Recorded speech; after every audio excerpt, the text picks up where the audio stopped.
around an island and will attack every coast of it. So it's really the low-lying areas that are vulnerable and the areas that are in floodplains that are a concern right now.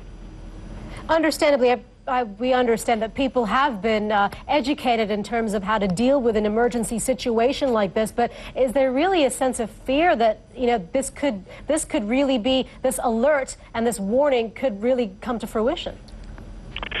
Well, it's hard to say on that. It was about a year ago, in fact, that there was that big earthquake off the coast of Chile, an 8.8 quake, and at that time, Hawaii was issued a tsunami warning, and nothing really developed. There were some high water, but not nearly what they were talking about in terms of the warning and the potential damage. There was a fear this time around that because of that, some people might not take things so seriously, but I can tell you from being out on the streets of Honolulu just a bit earlier this evening, certainly the police have blocked off a lot of the roads and access to areas right near the water, and that people have been at stores picking up water and flashlight batteries and things of that nature. And so really there is, I think, at least a sense of preparation, certainly, as they say, hoping for the best, though. And what are people being told to?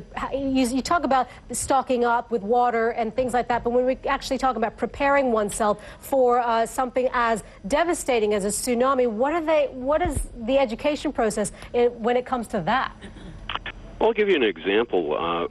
For instance, if you have a phone book, for people who still use phone books, in the state of Hawaii, when you open up the front pages, there's a map of the islands, and there is a color coding of areas that are flood zones or inundation zones. So people who live in low-lying areas or areas that are vulnerable to something like this are generally aware of that, and so they're the ones that are going to be taking action first, and they realize how they are likely to be affected. We've been showing Bill some images from earlier today in Japan, not only the destruction caused by the earthquake, which has been extensive, specifically in the northeastern part of Japan, as we see here, buildings, you know, shattered, but also the tsunami that then followed. This is again images of our own of offices as well in Tokyo that was felt. But again, the tsunami that showed just waves of water that just swept into parts of northeastern Japan.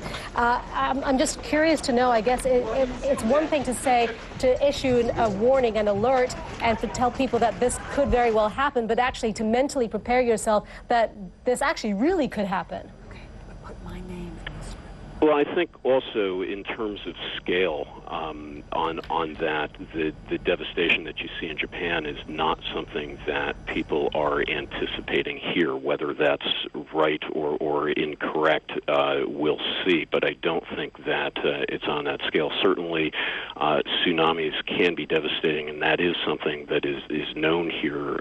Decades ago on the Big Island of Hawaii, the city of Hilo was absolutely devastated by a tsunami with a very large loss of life. And again, that's in a relatively low-lying area, very